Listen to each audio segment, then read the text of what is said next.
for us. Oh boy, good old Bill. Yeah. All right, let's do this. We're going to go live. We Cool. are going live, and we're going to see what this looks like.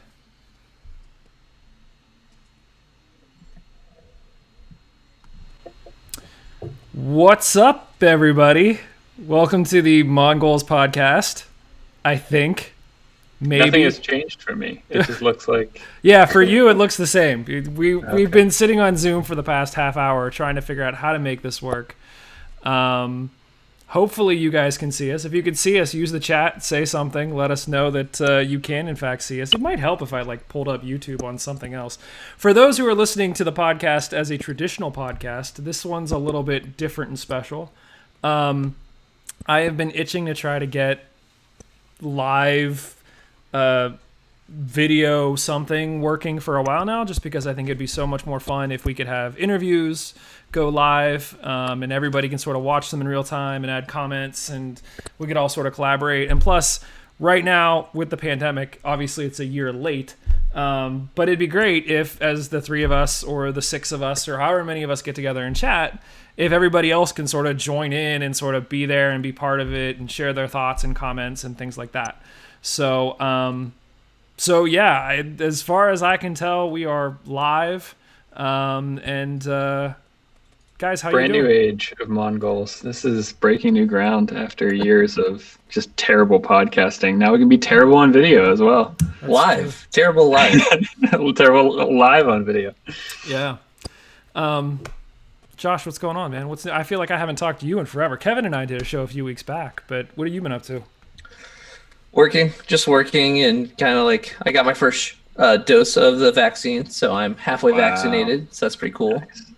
Pro tip for people who live in PA, obesity counts as the group right now. So thanks to our terrible BMI system, where I think 80% of the United States is obese according to BMI.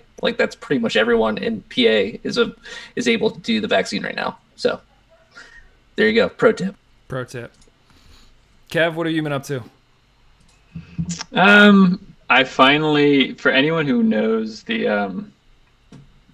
Hot Ones YouTube series where they eat spicy wings and interview people, I have the full season 14 hot sauce collection. So I'll be doing that, and I'm really gonna regret it, but it's gonna be a lot of fun. I'm gonna try to film film myself eating all these super hot cauliflower bite wings things, and yeah, I'm pretty excited about that.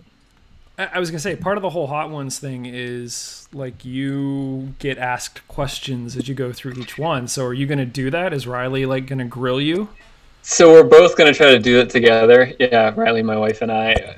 She'll have her set, I'll have my set, and then we'll try to both maybe create questions. But I think we already acknowledged we're gonna get 3 wings in and just be so blown away by how hot it is, and we're just probably gonna forget it. But we're gonna try. We'll see. Good for you. Yep. I'm trying to think about what's new here. Oh, so because I don't have enough projects, why not? We're in the process of potentially trying to turn our shed into a climbing wall, which will be fun. But that involves clearing a bunch of crap out of our shed and planning a climbing wall and putting in new shelving to take all of the crap that was in one spot and put it in another spot.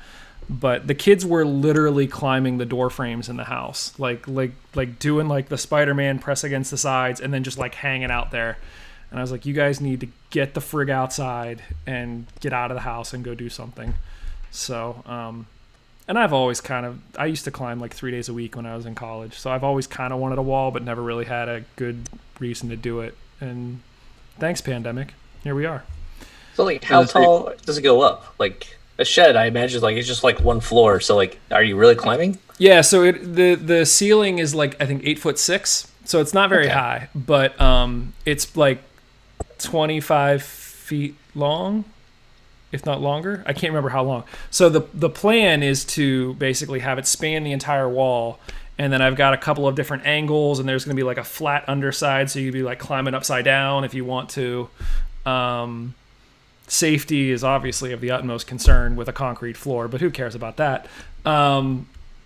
But yeah, once it's done, I'll have to share pictures and everybody can come hang out and it'll be a good time. But Yeah, I don't believe that at all. Like, I remember a family vacation where your children were just swinging around in a hammock underneath a cement driveway.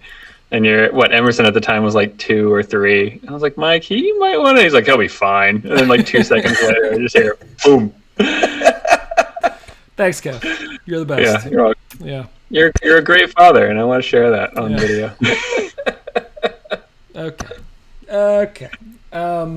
So the fun part about this is like we typically get together and chat, and like we don't really care how it looks or any of that. We know it's going to sound fine. We have no idea what this looks like right now. So again, for those of you who are listening, you can go check it out on YouTube. We'll see. It might be laggy. It might be crazy. We'll find out. But we're going to try to keep working the kinks out of this until we get something that works. Because like I said, I think it'd be fun to sort of hang out with everybody digitally. Especially, I wanted to try to get this working before we start interviewing coaches and more players and things like that. Because it would be awesome if we could just say, hey, everybody, show up at 6:30 on Monday because Coach Lilly's going to come hang out with all of us, and you can send us your questions for him via chat, and we'll talk to Lilly. So we're going to make that happen.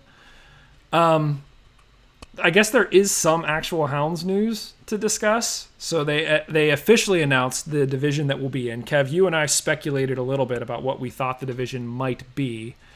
Josh, I don't have the division in front of me, so I think I remember all the teams, but why don't you give us the official list of teams that the Hounds will be facing this season? Yeah, so we talked about it before where they're splitting it up into essentially 2 conferences, but each conference has 2 divisions within that conference. So 4 divisions total. We're in the Atlantic Division.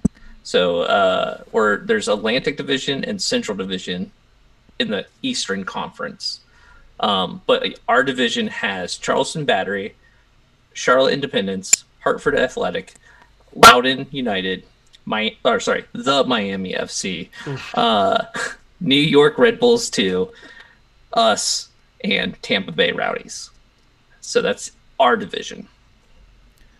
So based on that, how do you feel, Josh? I'll start with you. Are you happy with that? Are you disappointed with that? What's your hot take on the division? I mean, as far as the division goes or as far as like difficulty goes, we got off pretty lightly, I feel, because we don't have Louisville in our division or like Indy 11 is in our division. Like those have been teams that in the Eastern Conference I've really felt like has been like I almost want to say rivals as far as like fighting for the top of the division. It's good in the aspect of that. We still have Tampa Bay, which is a good team, and New York Red Bulls can be good. You never know. But it is also kind of sad that we don't have them in our division because that means we probably won't see them as much, if at all. Like I think what was it? I want to say there was 4 games or 3 games that are going to be played that are outside of our division. And so those games could be against anyone they didn't even say it has to be the Eastern Conference. They just said like those games could be against anyone. I assume they're going to be against teams in the Eastern Conference, and I would guess that's going to be either Indy or Louisville, just because they're kind of close, and that makes sense to me. Yeah. So it is a little bit sad that they're not in our division, just because of the fact that like those are good games to like show up for. They're good tests of the team, and it's fun. And honestly, like having Louisville come to Highmark is always fun, and Indy coming to Highmark is always fun because like they bring fans, and so there's a little bit more going on in the stadium. So I'm sad that they're not going to be there for that, but I'm hoping that our out of conference games will be against them. So at least we'll still get to have that experience. I just hope that it's, at Highmark and not away, or even away would be fine because hopefully if it's late enough in the season and COVID is, behaving, we could travel and actually be able to have a showing of the Steel Army at those games, which would be awesome. Because I don't think we're showing up for like Hartford or for Loudoun. You know what I mean? Like Loudoun's the closest that we'll probably be, but it kind of sucks to travel to Loudoun just because of the fact that it's like a crappy stadium and no one else is there. Kev, what's your take on the conference on the division? Sorry. I mean, a lot of the same. I mean, really disappointed that we don't have Louisville or Indy. I think I wanted both of those teams in, but we have Charleston, remnants of the dwindling, if at all existent, old guard. So to have some history there is nice. Yeah, I don't know. I'm trying to think about what the reasoning is by the USL to group the teams the way they did. I understand that. I mean, teams are constantly being added and dropped, especially this past year with all the uncertainty around financial situations of clubs. And so I understand that in this moment in time, it's hard to do some long-term planning, but I think this presents the starting point to start trying to build, I don't know, kind of cohesive, not identities, but rivalries in a sense, and familiarity amongst conferences and divisions, and so in that sense, if this is the starting point to what might be a somewhat established, division grouping for a while, it's just sad to not see Louisville in there particularly. So, Josh, you mentioned that they've already said that there will be, 3 or 4 potential games outside of the division. And as you said, they didn't specify whether or not this is going to be Eastern Conference or not. So let's play a little game here. And for those of you watching at home, which we know there are at least a few of you, let us know in the comments. If you could pick any 4 teams, regardless of whether or not they're in the East or the West, what 4 teams would you like to see the Hounds play this season that aren't in our division? So... Josh, I'll go to you first. I think I would probably pick mostly Western Conference teams, other than Louisville or Indy, just because of the fact that we don't get to play them, and so it'd be nice to see how we stack up. Like, honestly, take on the biggest hitter, take on Phoenix. I want to see how we stack up against Phoenix, because the only way we're probably going to play them is if we make it to the final, and they make it to the final. Is most likely the only way we see Phoenix rising. So if we could play them just as a regular season game, just to see how it goes, and kind of get a hint of what could be as far as if the final is going to be a blowout or not, that would be a really cool game. Other than that, I think it would also be fun to play.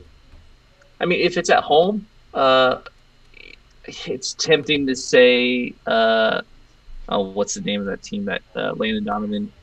San Diego. Loyal, or whatever it's called.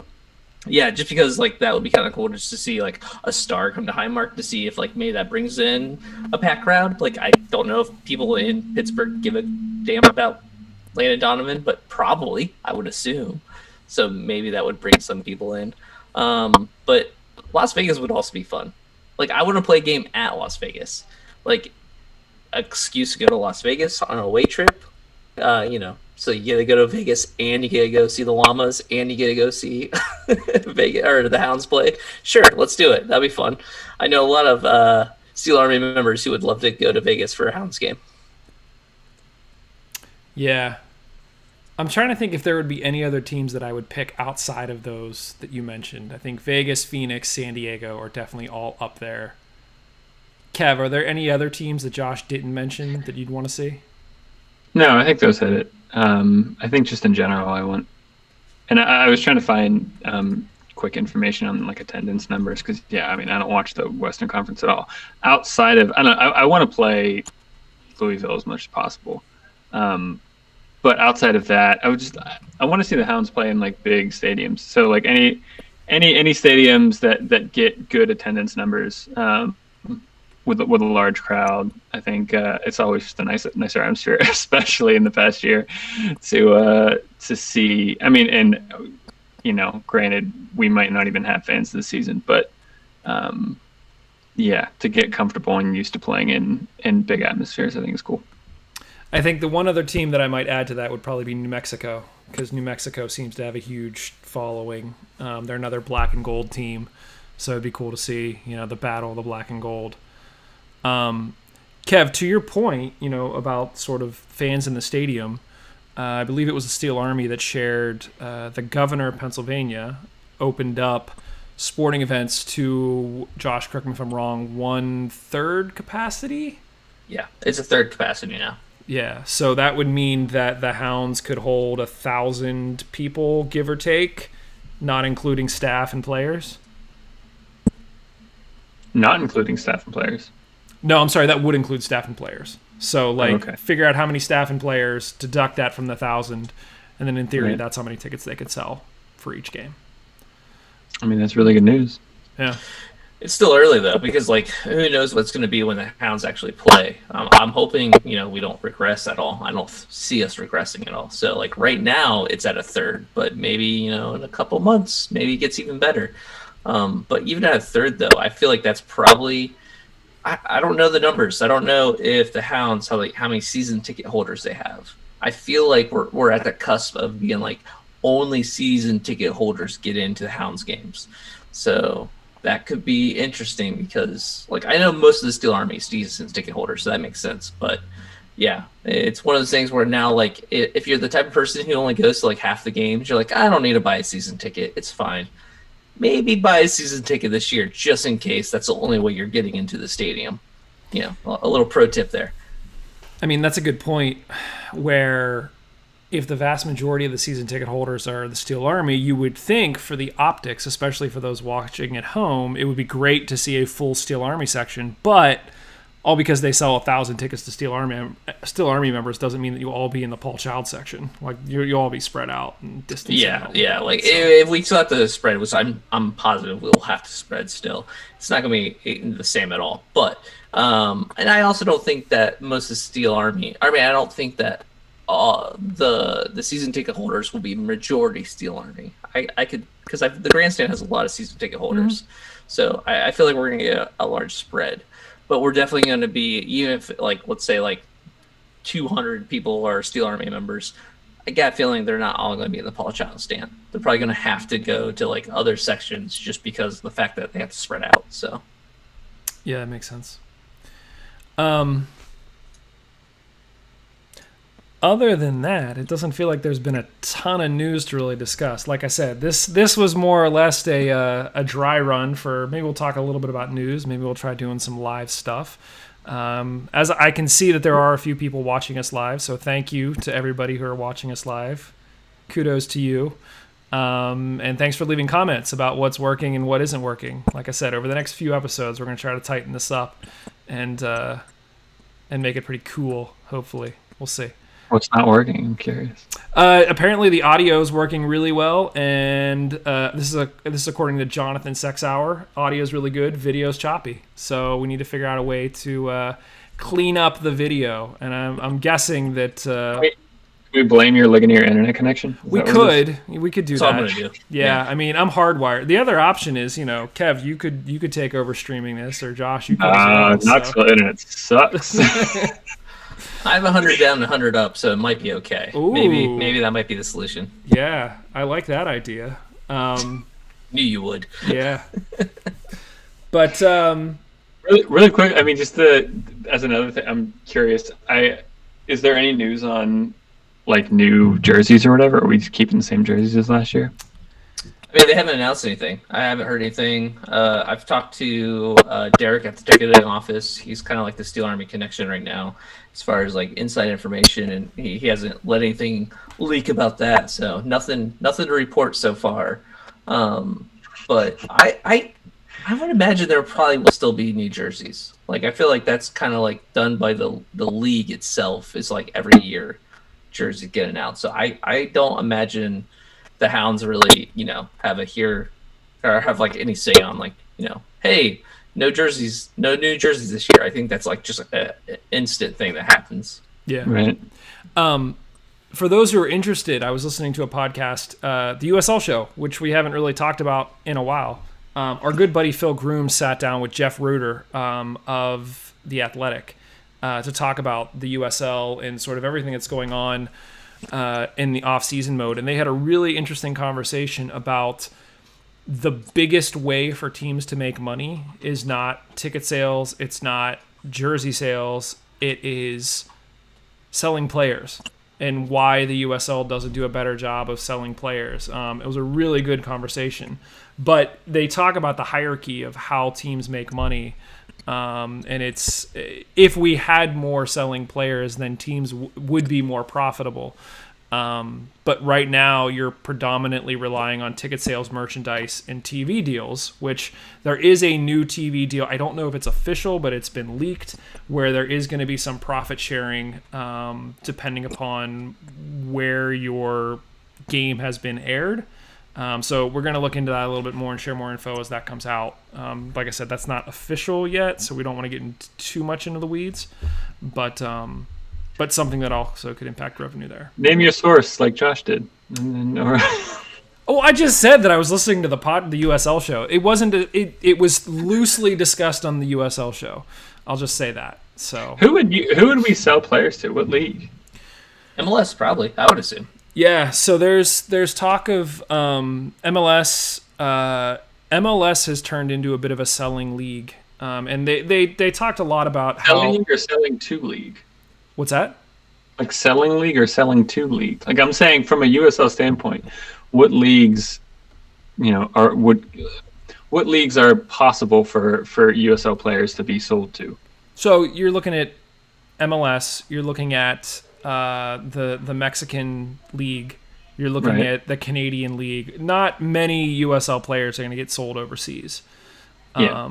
But the interesting thing that they talk about is that it used to be that American fans would just basically want to get the best talent and have the best talent all the time. But they said what you're seeing a lot of is you're seeing MLS fans that want to support their team, but they're also, looking across the pond and they're rooting for a Zach Steffen. And they're basically, the fact that they could say that like Zach Steffen was one of us and now he's over there is a big source of pride. And so rather than denying players the opportunity to go overseas, if you develop them properly and they get that opportunity to go play overseas, then you should totally do that. You shouldn't be holding back because you think that having certain players is going to put butts in the seats and that's going to increase your ticket sales. You're going to make more money from selling a player than you likely will through ticket sales for a season, depending upon the level.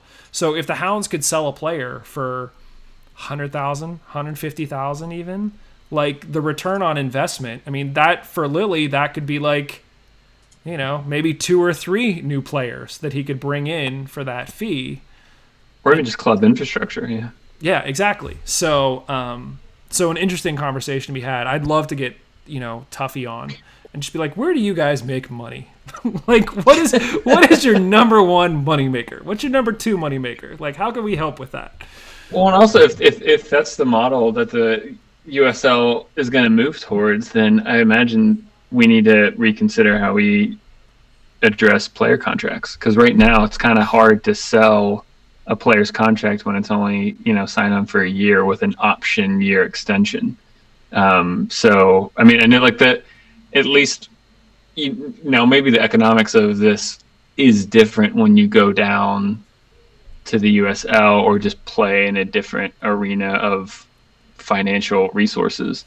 But I mean, the classic thing is, they have like, why would I pay you money when I can get them for free in 6 months or something?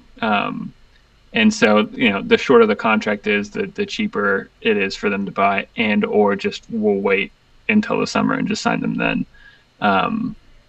So if that is something that moves to, I mean, yeah, I think the first step would need to be that, like, contracts get, up to at least 3 years, which I think would change a lot of things. I wonder how much the teams actually think about that kind of thing, though. Like, if we asked Lily, like, how much are you thinking about training up a player and then selling them so that you could bring in more players? He's probably not thinking about that. I would hope he's not thinking of it at all. Exactly. I don't think he is thinking about that at all. But then I also don't know if there's somebody at the club who is thinking about it. Like, typically that would be almost like a GM type role, which traditionally the Hounds haven't had.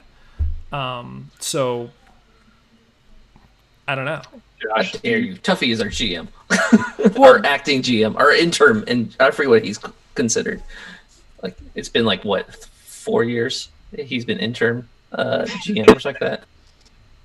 But I mean, Josh, he's not making those kind of decisions, right? Yeah. No, I mean, all the player signings, all that kind of contracts, that kind of stuff, that's all being made by Lily. So I don't think anyone's thinking about that, at least right now. But like we have an academy system, we're starting to have a system to kind of like bring the academy kids up to the USL as far as like, maybe starting on the first team. So I can see a a pipeline happening here soon. It's not there yet though. Yeah.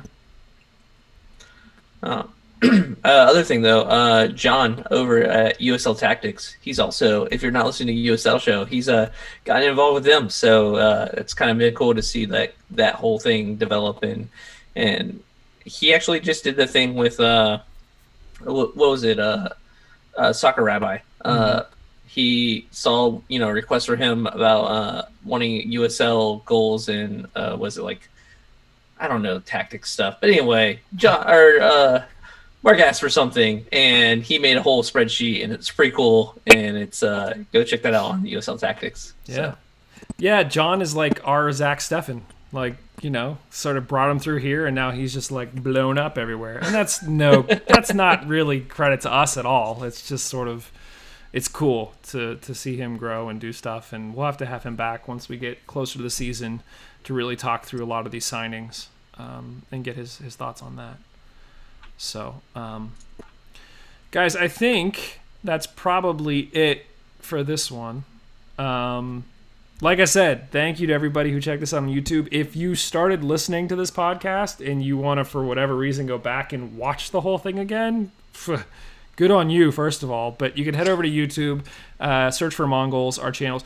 Make sure you search for Mon Goals. I made the mistake of searching for Mom Goals with an M and came up with this whole list of like moms teaching how to like do stuff with their babies, and I was like, this is not us, what is this? So that I had to change it. So don't search for Mom Goals, search for Mon Goals. And yeah, let us know what you think. Like I said, we're gonna keep trying to tweak and refine this and get it closer and closer, but I kind of like this format of seeing you guys and getting comments from people and overall just sort of hanging out. So we're going to keep giving this a go, and we'll see what comes of it. So does this mean I need to start watching Twitch streams and getting on the TikTok and understanding what the cool streamers are doing these days? I don't think this is the language they speak, Mike. Is it though? Is it? We got to keep up. If you want to, Kev, you go for it. I'm just going to pretend like this is a pot. Like, look, typically when we record, we can see each other. I can still see you guys. I can't see very anybody. conscious So, of what's around me, though, right? Like all of this, and just, immediately I'm looking at Josh like, oh, he has sweet lighting background and stuff. Yeah, like where are the borders of my frame? What is my shot? Yeah. How's my lighting? Yeah. Like, Kev, we can see our reflections in your glasses. Like, you might have to get some, like, blue light glasses or something. Exactly. Yeah. If I'm, doing other stuff, you can see. And... That's right. Oh! There we go. Changing the lighting in my room on the fly. That's a flex. Yeah. This is making for fantastic audio for those listening to the podcast version of this. Josh is changing the colors of his room to change the feeling. Now he looks like he's in, like, Darth Vader's man cave. Yeah, every time I want to talk, I'll just change the color and just wait for you to call on me. So cool. See, I have one of those lights outside my room, but I use it to tell the kids, like, don't bother me, Daddy's recording, or Daddy's in a meeting or something. So now I need to get some lights. Yeah, this whole thing, like, this TV that's floating behind me, that's not going to work. I need to come up with something else. Yeah, we need to be have something cool on, like soccer on or something like that, or like our logo. So we can watch it instead of listening to you. Yeah, exactly. I was going to say that, but, All right, we should get out of here. Thank you to everybody for listening and watching. Like I said, we love the feedback. Let us know. You can hit us up on Twitter at Mongols. Thanks to our sponsor, Roughneck Scarves, a special scarf supplier to USL, MLS, and US Soccer. Get custom scarves for your group or team at roughneckscarves.com. Looking for a new soccer kit? Check out IcarusFC.com. They develop all sorts of kits for adult leagues, youth squads, all of that. Typically, I'm reading this. I'm not reading anything. We're just going with it. Check out BGN.FM. Lots of great shows. We name dropped the USL show multiple times. Go check out what Phil and the guys are doing over there. Otherwise, thanks, everybody. We will talk to you very, very soon. Cheers. later.